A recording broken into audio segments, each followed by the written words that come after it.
Good evening. Welcome to the Workforce Development and Life Skills Training Program of the City of Bowie for Spring 2021, Part 2 for the adult cohort. It's Thursday, May 20th. We are going to give everyone a few minutes to log in, and then hopefully we will be able to get started with our session.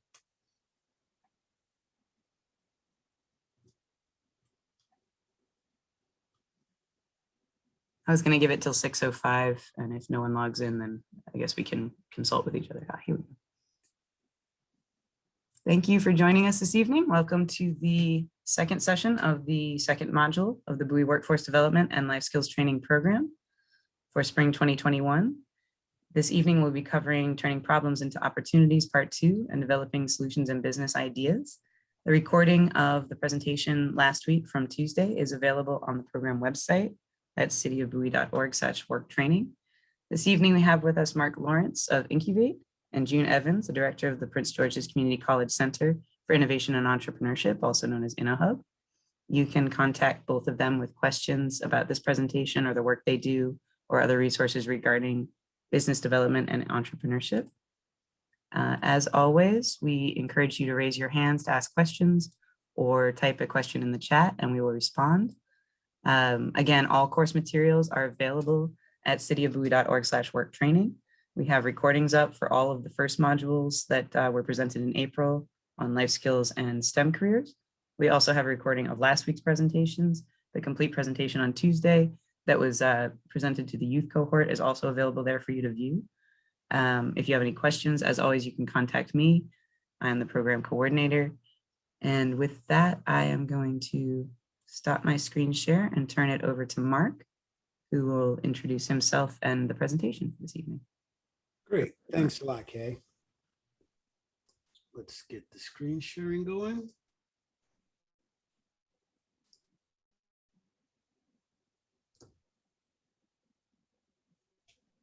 All right, we should be in full screen mode. So good evening, everyone. Again, my name is Mark Lawrence from Incubate, and I'm excited to talk to you about the second part of our session on innovation and entrepreneurship, turning problems into opportunities and developing solutions for business ideas. So first things first, I just want to make sure everyone's not having any technical difficulties. So you type, just a simple hi or hello if you're in the chat. Let us know you're there. Or if you're getting something when you come back, just type, want to welcome you all.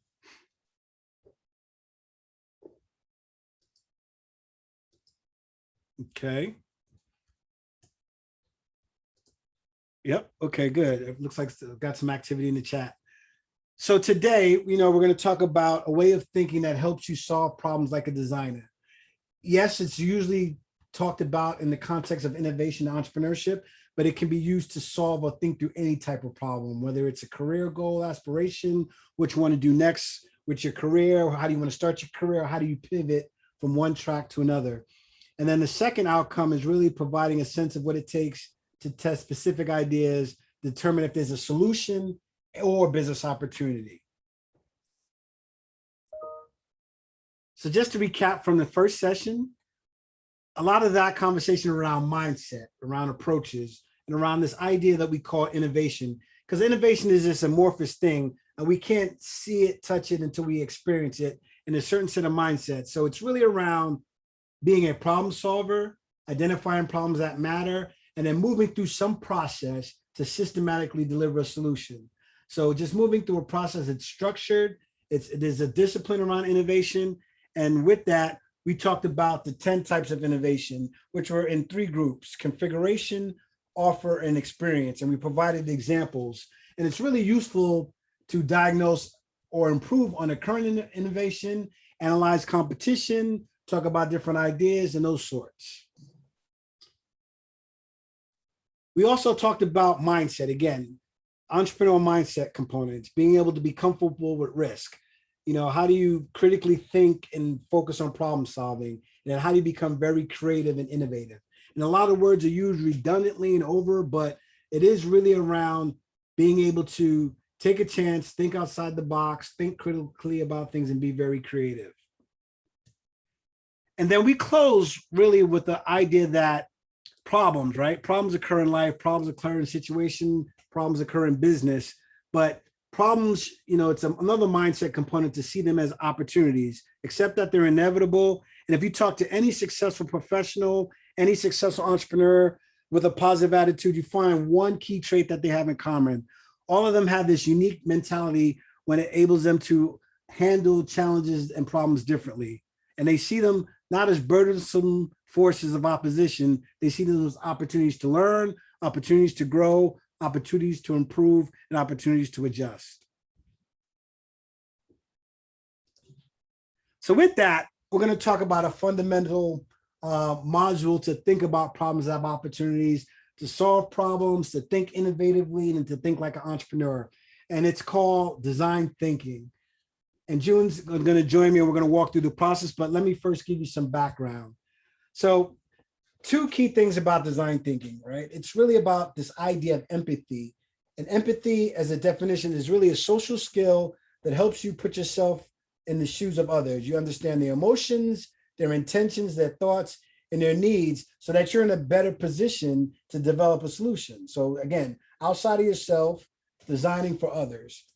And the second part of this is really the full term is human-centered design thinking. And it's really a methodology used by designers to solve complex problems and solutions for clients. It started out in the management field, and it was adapted from a company called IDEO and Stanford D School. And there's the steps that we always talk about are empathize, interpret, ideate, create a minimal viable product and prototype, test, and evolve. So those are the fundamental concepts around design thinking that we'll get into. So as a business itself, design thinking was founded in 1991, and it was a product emerger of a number of design firms that did a lot around testing, entrepreneur research, and more. And they all confluenced their skills together to focus on humans and create solutions to solve everyday problems. It made them the most 25-minute innovative companies of the year for 38 years straight, and they've done a lot of interesting things. So let's talk about it, right? So again, if you think about the mouse, which was an extension of a computer, the design thinking process helped Apple Computer design its first mouse, because the first usable computer mouse, previously before the mouse, used to interact on your keyboard, you used to up and down arrow, used to tab, but that led to, different medical conditions, the carpal tunnel syndrome and things like that. So they said, what's a device that could simulate in a quick way interactions from an analog to a digital world? And that was this mouse.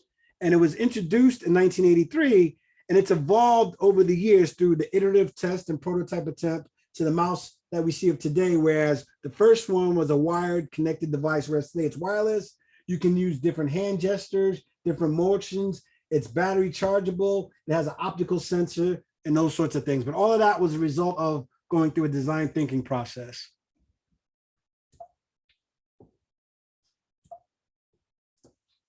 Another example, and again, that won't resonate for all the gamers out there, was Nintendo's first Game Boy, right? The first Game Boy was a device that was monochrome. It provided some entertainment. You played basic games, block games, tanks, blocks, solving basic puzzles. And it's evolved to now the same concept through the design thinking process, designing with the user in mind, to what we call the Nintendo Switch, which was introduced in the market in 2017. So you notice it's more, user-friendly, it's wider, color screen, and different contacts, and it can interact with a number of different devices.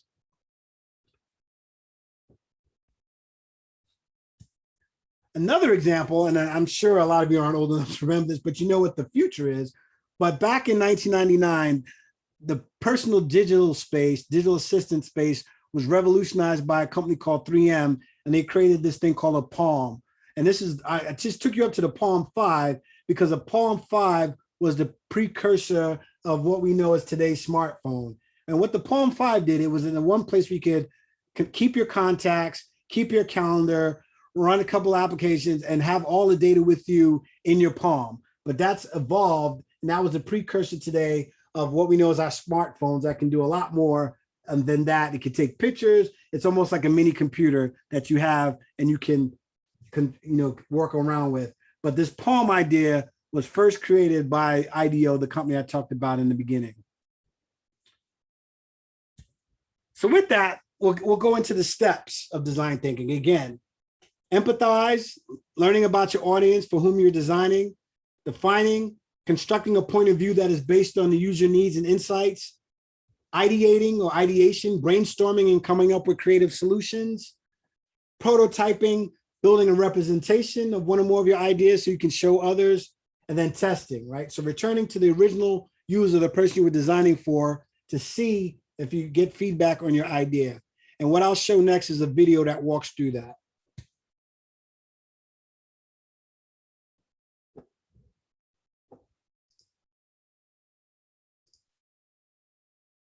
A long, long time ago, if humans wanted to move something, we had to carry it. And as time went on, we were able to solve this problem and millions of others. In life, we're always bumping into new problems. And while we have the desire to solve them, it's often hard to find the right solution or even know where to start.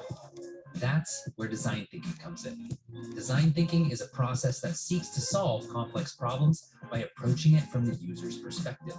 It also aims to turn your ideas into tangible, testable products as quickly as possible. The design thinking framework can be drilled down into 3 distinct phases: immersion, ideation, and implementation. Now, if we zoom in a little bit, these phases can be broken down into 5 actionable stages that make up the entire design thinking process: empathize, define, ideate, prototype, and test. In the empathize stage, you'll get to know your target audience and paint a clear picture of who the users are, what challenges they face, and what they need. This can be achieved through interviews, user testing, surveys, basically by talking to people and understanding how they think, act, and feel. Based on what you learn, you'll then define your problem statement. When creating your problem statement, focus on the user's needs over the business goals. Keeping it human-centered is the theme here. This problem statement will act as your North Star. If you start to trail off or get lost, just look back to the problem statement to refocus.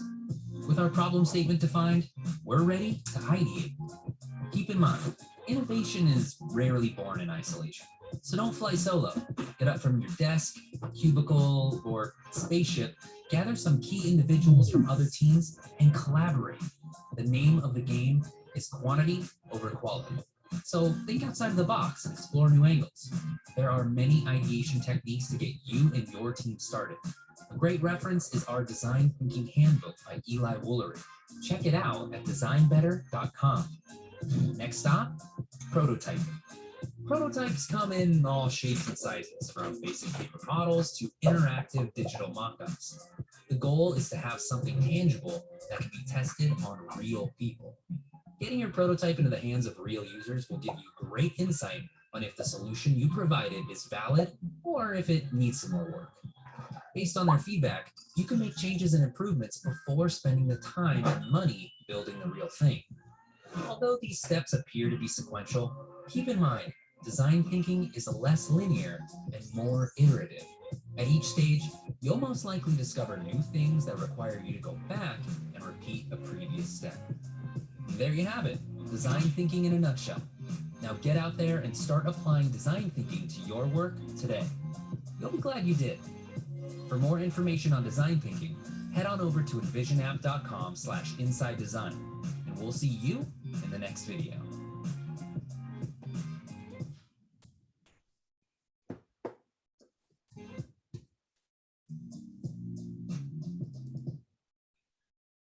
All right, great video. Thanks, Mark. That was a great summary of what design thinking is and how design thinking plays such a pivotal role in the world of innovation. And as Mark has mentioned before, we use design thinking because it kind of puts what I consider a method to the madness, right? So as we're out there coming up with multiple ideas and trying to identify solutions for the best idea that we can come up with, we need some type of structure around it, right? So that we can take our idea from what's in our head and actually make it something that's tangible for others to see, touch, feel, and interact with. So as we start, we always start with empathy. And what is empathy? As mentioned in the video, Empathy is the ability to understand and share the feelings of others. You really want to be able to empathize with your end user or your potential customer because you want to see things from their eyes. You want to be able to build personas and build personas around your target audience so that you can relate to them, so that as you're out there solving problems for them, you can actually visualize and feel and understand their pain points. So empathy is the ability to understand and connect with others. Now, as we're building empathy, here are just a few things that we do to help us accomplish that. We can do it through research, right? We can look at, who are our potential customers, understand their, where they eat, where they congregate, where they go to school, what kind of cars they drive, right? We can also build empathy through interviews. You can actually interview potential customers and ask them questions that help you understand and relate to their needs. We can also build empathy through observation and group discussions. Defining the problem, right? So again, when you talk about empathize, putting yourself in other shoes, we had an exercise that's very relatable. When you decide about the birthday gift you're going to get a friend or a loved one, you think about their persona, what they like and what they use, and you use that to define the problem, which is getting them a gift. And once you have all that data, whether you gather it through your intuition, what you know about the person, whether you do research or interviews, you want to clearly define the specific problem you're trying to solve. You want to articulate it. And the best way to articulate it is to reframe this problem as a question. So oftentimes when you talk about design thinking and framing problems, you turn your problem into a question, and it always starts like, how might we? So for example, if we were going through the process, with the city of Bowie, we're empathizing on how to give young people exposure to innovation and entrepreneurship as a life skill trait, or just educate them on some different ways to view the world, especially the fourth industrial revolution. We would say, how might we design a web-based program that could give them exposure to these concepts so that they can learn about innovation, entrepreneurship, and the process? So again, it's defining the problem with the end user in mind and making it a simple statement that you can form a solution towards. So then after we define the problem, we're going to go into ideation, right? Which is just basically the space of formulating many ideas. And as the video mentioned, this is a process of quantity over quality, right? We are just coming up with ideas, big ideas, small ideas, medium ideas. It doesn't matter. We're not even going to worry about what sticks. We're just going to come up with ideas. And the beauty of the ideation phase is we're not going to limit our ideas. This is not a time to put restrictions or to think about what's possible or to think about what's feasible. It's all about if everything was at your fingertips, how would you solve the problem? And that's the wonderful thing about the ideation phase. So in the ideation is the process of thinking of lots of ideas, no matter how silly, to eventually find a creative solution. And once you kind of narrow it down to which you kind of see as the best solution that solves the how might we problem statement, you want to take that idea and sketch that idea on a piece of paper. And ideation has to be my favorite phase because again, a lot of innovation and inventions come out of the silly ideation concepts. But after ideation, when you start with that initial sketch, we go into the phase called prototyping, and it makes those ideation, one of the top 2-3 ideas you think about, real. They don't have to look nice, they just need to test the functions. And in prototyping, you can be very creative and innovative. And this is one of the most hands-on interactive, because as we talked about, design thinking is a collaborative process. It works well when you're doing it in groups. It works well when everyone's being creative and innovative. And there's just a number of ways to build prototyping. Prototyping makes the idea or the stage that you've gone through, empathizing, with the end user or your potential customer, defining the problem, ideating. Prototyping makes it tangible and real. And there's a few ways to build prototypes. Because again, a lot of the times when we talk about design thinking, innovation is always the technology concept. but you can sketch a role play a prototype. Maybe your how might we question is how to communicate better with others or solve an interaction from the perspectives of another one's eyes. So to remove bias, you could sketch out and role play. You could storyboard, right? That's a more visual, you buy a graphic. Yeah, here's the ways that things go. And what storyboarding is, just in a quick matrix or quick sort of narrative and sketches, building out a story to paint a whole full visual. The most fun part that we, is often accomplished with Legos, with, cardboard paper, with things, building things. You actually build something, a physical I'll call first tier 3D representation of your ideation. You build it. And usually that's something, some sort of craft. And then when you go more technological, 3D printing it. So, right, if it's a lot of the times if you have access to the resources, you will 3D print and create a plastic or some other rendering of your idea that you've come up with to solve a problem, which leads back to the empathy you've had for a specific solution. And then the last phase is test. You always want to test your prototype to see if it works. And that's the importance of taking that idea, that wonderful idea you have in your head, and actually being able to put it into something tangible that other people can experience and interact with and engage with. Whether, as Mark mentioned, it could be a 3D design printing rendering, it could be a storyboarding, it could be role playing, it could be a sketch of a process that clearly defines each step. But anything that allows you to engage with your end user or your customer so that they can give and provide you with feedback. You want to ask, how can I improve my solution? Testing can be repeated several times, and oftentimes there are multiple iterations of a prototype.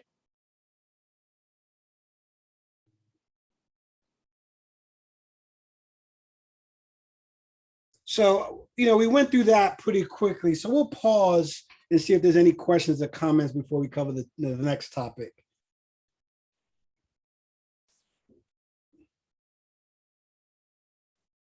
And come on, don't be shy. It's because I know it's a lot of content. But June, why don't you just talk about the different ways we've used design thinking, with businesses, for internal organizations, those sorts of things, while they think of their questions.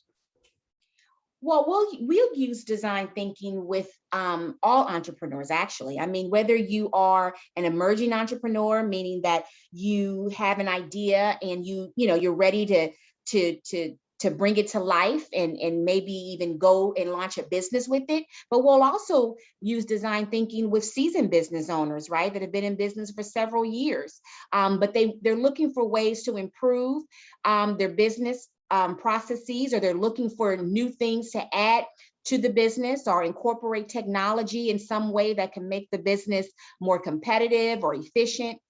So we use design thinking to really allow the entrepreneur to take a step back, because sometimes you can get so far within a business without really solving a problem, your customer's problem, and without really engaging the customer before you do it. You can get to a certain point, but oftentimes what we find is when you want to get to a certain level, when it's time for you to scale and to grow that business, if you have skipped some of the design thinking steps, you struggle.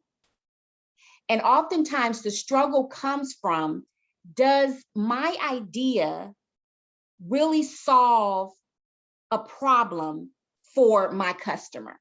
Or was it just a problem that I thought there was, that there was a problem out there, or a problem that I thought, I wanted solved, but not necessarily engaging others and not necessarily getting that feedback to really see if what you are designing or developing is actually going to solve a problem, and if people want to pay for that problem. So we try to engage design thinking early on, because it does help entrepreneurs avoid some of the pitfalls that business owners and entrepreneurs face when they start to invest, their hard-earned money, their time, and their resources into their idea. Thanks, June. Mm-hmm.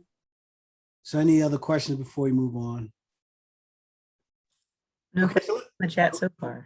none in chat. That's okay. Well, we're gonna have personal time to talk one-on-one in a second. So let me just get to this next concept. So let's talk about developing solutions and business ideas. So the whole idea, no matter how you feel about mice, right? The whole thing is talking about building a better mousetrap, right? So there's different extremes for the mousetrap. There's the more extreme exploding, which you see in the first example, the traditional, which is a lure, a bait and switch, and then the more technological. But when you talk about solutions and business ideas, few are revolutionary. Most are building a better mousetrap is what we call it. So let's talk about that. So the three most common sources of business ideas are changing environmental trends, unsolved problems, and what we're calling them gaps in the marketplace. And again, changing environmental trends, unsolved problems, and gaps in the marketplace. So let's dive into those a little bit more deeply. So if you're talking about changes in environmental trends, if you think about trends versus fads, you could take advantage of different environmental changes. And then most startup businesses or most people that start businesses are not sufficiently funded to ramp up on fads. So they have to focus on trends because fads are shorter, here to stay, they pivot, they go away, but you really need to focus on trends. So when you talk about environmental trends, the whole idea about energy sustainability and things like that led to a whole bunch of business ideas around solar energy, and harnessing the power of the sun to make us less reliant on fossil fuels so that we can protect the ozone layer. So there was a number of companies that were battery powered based on solar. There were more operations of, vehicles now have electrical and they're based on charging batteries at charging stations, which are powered by solar panels. And then for energy efficiency, a lot of your large companies, institutional places are installing what they call these solar gateways, usually in parking lots to help generate and distribute energy.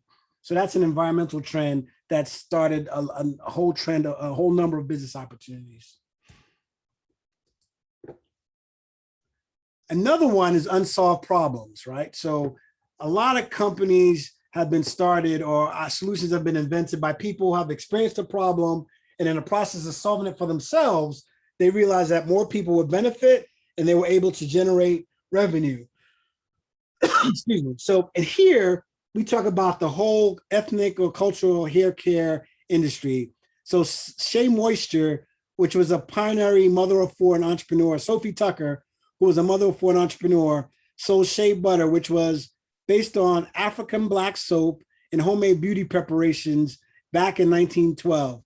She noticed that skin conditions, hair conditions, things like that reacted to different environments and chemical, but she wanted to create something based on raw shea butter that served the needs of women in Africa, but also served the needs of women of African and African-American descent. So that was an unsolved problem that she saw for herself in the community that expanded across the globe.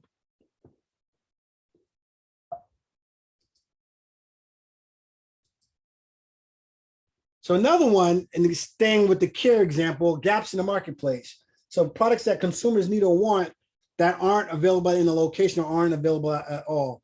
The company we highlight here is called Bevel. It was a men's care cream shaving kit and was first only available through the mail because they didn't think it was enough demand, but they had a specialty shaving kit and oils and razor that help reduce razor bumps for men with different type of hair types. And this grew to a multi-level market, actually got bought out, and now it's available in stores. But it originally was invented because it solved the gap in the marketplace.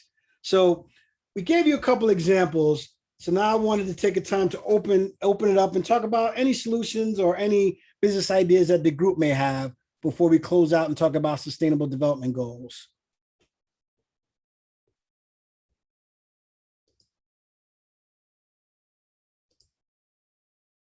And feel free to raise your hand if you want to speak about, some ideas or throw us questions in the chat.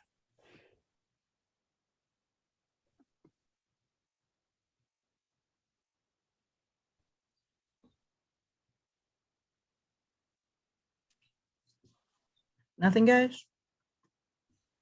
I'm sure there has to be something. You can just type, "We're okay" in the chat. That'd be cool.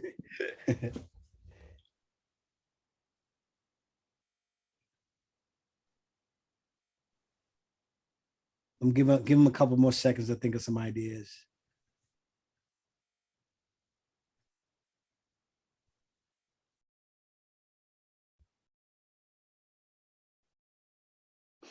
Okay. Okay. Well, say if you know you don't have an idea or you need somewhere to start. There's this whole concept, and usually when we do design thinking sessions or facilitate the whole methodology around innovation and problem solving, we talk about the concept of called sustainable development goals. And really what these are 17 goals that were developed by the United Nations, and they're recognized globally as areas to start when you talk about coming up with solutions to problems, coming up with business ideas, and coming up with ways to make, for a better world. And what I'm going to play next is a video that'll give you an overview of sustainable development goals. But again, no matter what sort of business problem or opportunity lies, it usually fits in one of these 17 categories.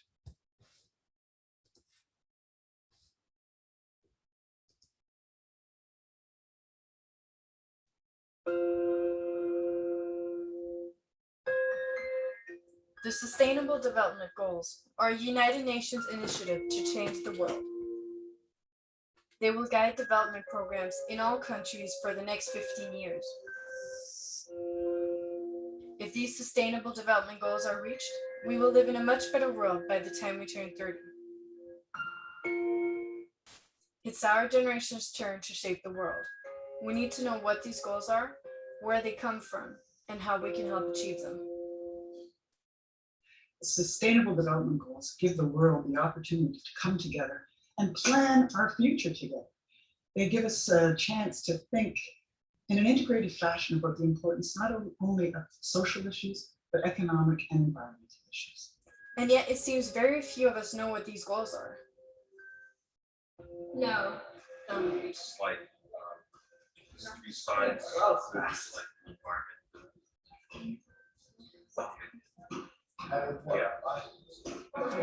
No.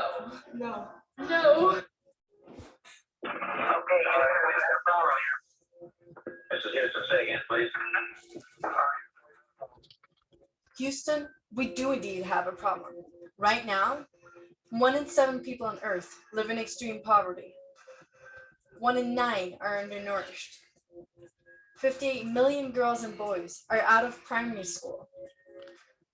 73 million young people are unable to find a job. Every day, we're one step closer to heating up the planet beyond repair. With more than 9 billion people on our planet in 2050, it's likely there will be wars over water and other scarce resources.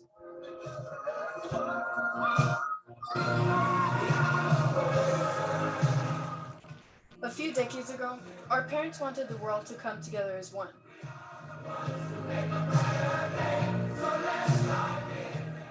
Inspired by their stars, they would buy the We Are the World record and donate money for individual causes like hunger.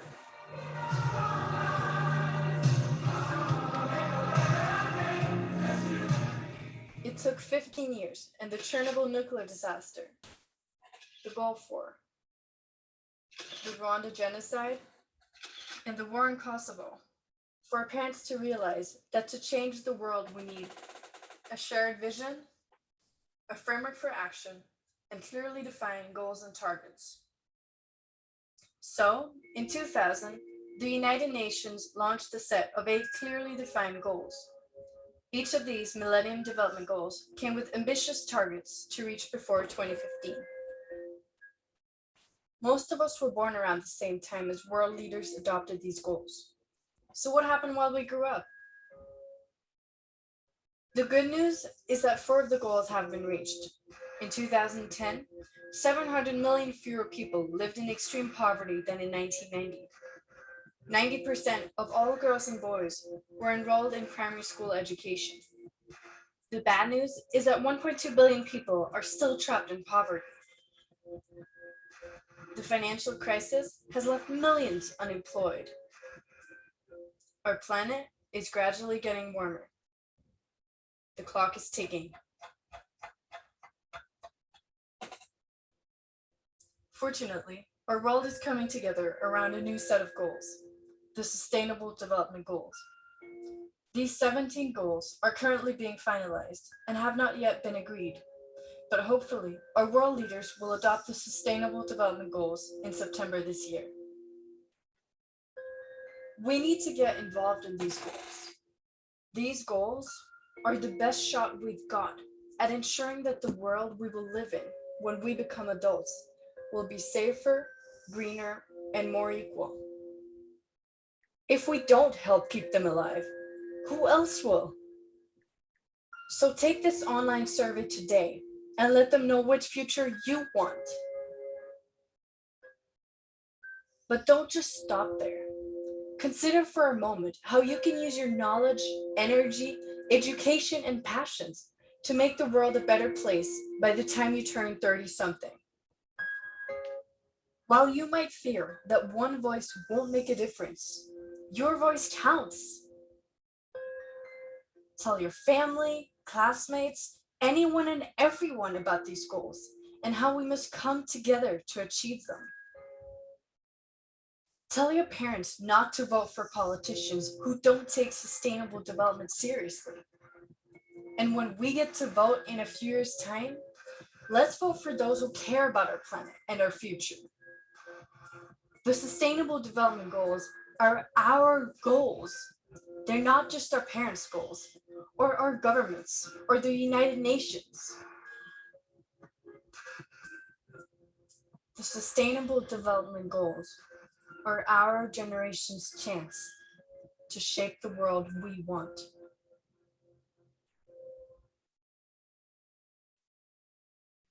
So yeah, so that video is dated. They have been adopted, but I just like the message and how they explain it. So again, sources for business ideas or opportunities or solutions are all encountered in these sustainable development goals. So to close on this section, the three most common sources of new business ideas include changing environmental trends, unsolved problems, and gaps in the marketplace. The most important environmental trends when you talk about new business ideas are economic trends, social trends, technological advances, and political action and regulatory changes, as we heard about in the video. What we talked about even before the video is like many companies have been started by people who have experienced a problem in their lives. They realized that that solution to the problem represented a problem to others and a business opportunity. And last, gaps in the marketplace exist when there are products or services that consumers want but aren't available through larger firms or aren't available at all. So with that, we're going to end the formal presentation. We're here to talk, ask a couple questions, provide advice, talk about any concepts that weren't clear, or lean in and just have a general discussion. I do also want to mention, guys, that we do have a $50 gift card on the table for the first person who can pitch the business idea that they want to talk about with our experts mark in June. So there's a good incentive for you guys to start. That always works for entrepreneurs, entrepreneur-minded. And no idea is too silly, guys. As you start with a big, simple, general idea, it's easy to refine it if we start talking about and asking questions. So it really, don't worry if your idea seems unoriginal to you. It's your idea and you can refine it once you get something going.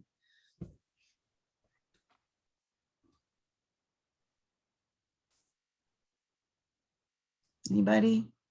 No takers? I might have to pitch an idea for that gift card. I don't know. Does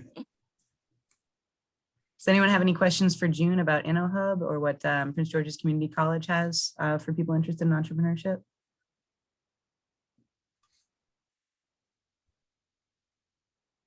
Okay, why don't we just have June talk about it?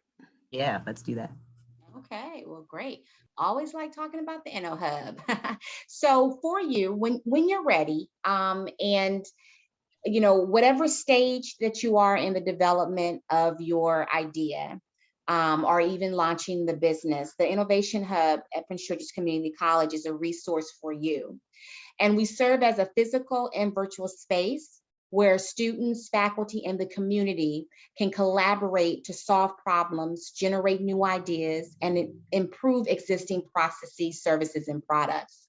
And typically what we do is we bring individuals through our product design studio, which is where we host design thinking sessions, our user design experience sessions with their entrepreneurs that really kind of breaks down that idea, and we take them through the 5 phases that we talked about earlier: empathy, define the problem, ideation, and then prototyping and testing. And we go through it and we really get to see the development of that idea from their end user or their customer's eyes. And I've never experienced a time that it hasn't been eye-opening. No matter how close an entrepreneur has been to their ideas or how long they've been trying to get that idea to market, when we go through design thinking, they always see things new.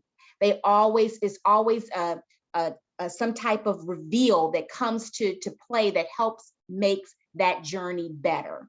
And when that happens, I feel like our job is worthwhile, because the more an entrepreneur becomes comfortable with the solution that they've created, and the more comfortable they feel that what they've created actually is going to work and people are actually going to buy it, then it makes it worthwhile when it's time to make that investment into that idea. Because we often see that there's a disconnect sometimes with entrepreneurs when they're going through that journey and it's time for them to make an investment in their business. Like, they want everybody else to make an investment in it, but they don't want to invest themselves. And we've always struggled and said, why is that? Like, this is your idea, this is your baby. Why wouldn't you invest in it? And banks will say, well, if you're not going to invest in yourself, why am I going to invest in you? So it's kind of like that back and forth. And I've always wondered why would you not want to invest in your own idea? But often what I found is that there is sometimes a disconnect when entrepreneurs are not 100% comfortable with that their idea is actually going to work, or they feel confident that the solution that they've come up with is going to solve a problem and people are going to pay for it, then they don't want to invest in that idea. So we are here to close that gap. We're here to do that for you and anyone else that comes through the Innovation Hub. Thanks, June. I also wanted to mention, guys, Mark and June have talked a lot about products and physical, tangible goods that can be sold through a business. And entrepreneurship isn't just about that. It's also about offering services to folks, offering consultations. I mean, Mark asked me on Tuesday what I would do if I were going to start a business. And frankly, it would be to just use the expertise I've gained in my field to become a consultant and a freelancer and offer people advice about grants and grant writing. So you can also think back into what your skills are. All of those skills are probably marketable in some aspect. It doesn't have to be a physical product that you want to put in a store. Right. That is correct. That's true.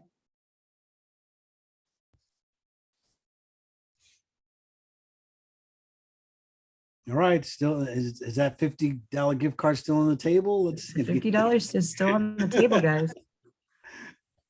If you can't type anything in a chat with the device you're using, you can raise your hand and we can unmute you so you can talk. We really do want to hear your ideas. These resources are here for you, and this is your best chance to have a one-on-one consultation with two experts in business development.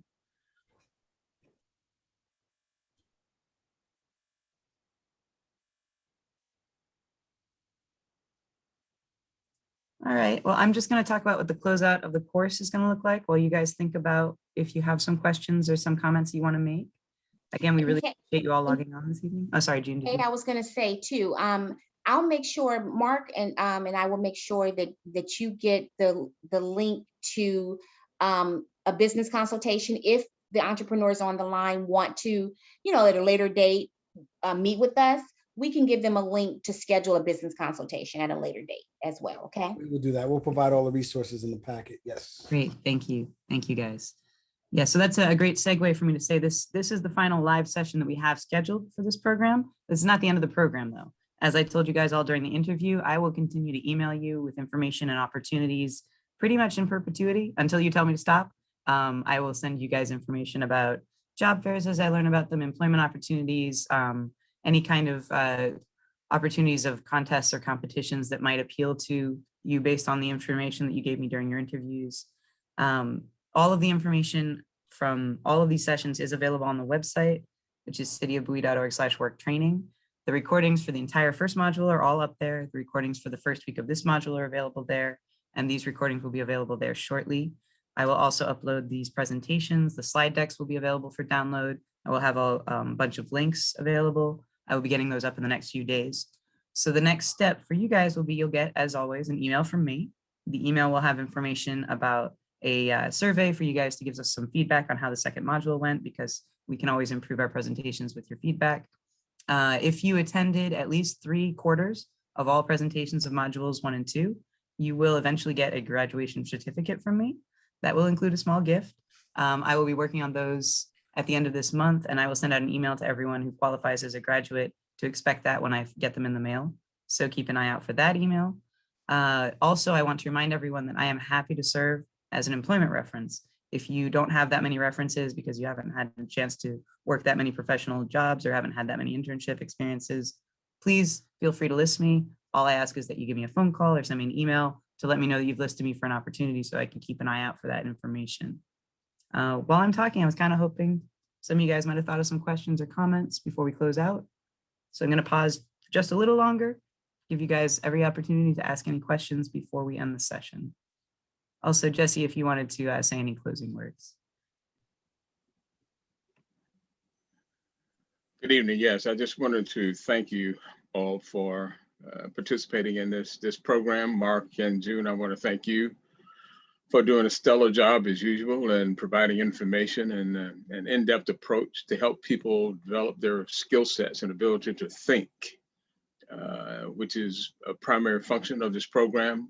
I wanted to create something that helps people to think first and then move toward innovation, then toward entrepreneurship.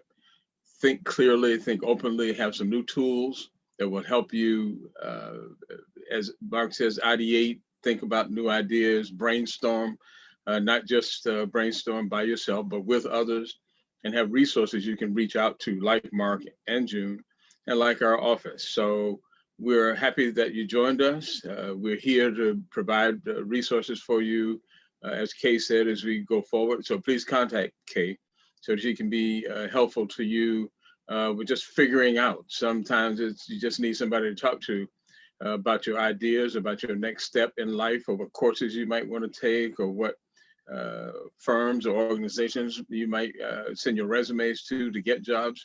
We get information from people all the time, all over the DMV, who are trying to hire people for all kinds of jobs.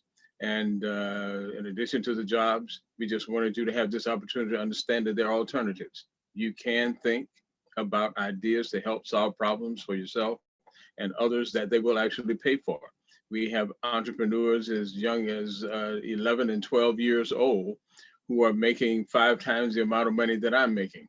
So there are ways to get things done. We just have to get you involved and start you thinking that way, so that employment might be one path to entrepreneurship, but there are many other paths. And Mark and June have been very helpful with helping you figure out some of those paths. So Kay, I'll turn it back over to you. Thank you all again. This is the final session for this year. Obviously, we will do this again next year. We hope you participate again. Thank you very much. Kay? All right. Hey, Mark, I was going to ask, could you put it on the slide that has the program website, just so they can see that? Sure. So as always, all of this information will be available on the program website. I know I'm repeating myself, but the supplementary materials are all there, handouts, reading articles, supplementary videos. There's a lot of really good material there. So if you haven't had a chance to dig through some of that stuff, I really recommend that you do. And again, this is the final live session for this program, but I will be in touch by email, and you can get in touch with me by email if you have any questions, concerns, or just want advice. As Jesse said, we are all resources here for you. We want to help you succeed, and that's why we run this program. So thank you again for signing up. I always say that's a huge first step, is just signing up to learn something that you didn't know before. And then maybe not this year, maybe not next year, but as these ideas germinate, you will probably be able to draw on these resources and be able to build something beautiful for yourselves. So I want to thank everyone for attending this program. I really appreciate it. I don't see any questions or any raised hands, so I am now going to end the program for everyone. All right. Take care. Bye-bye. Good night, everybody. Thank you all for joining us. Bye-bye.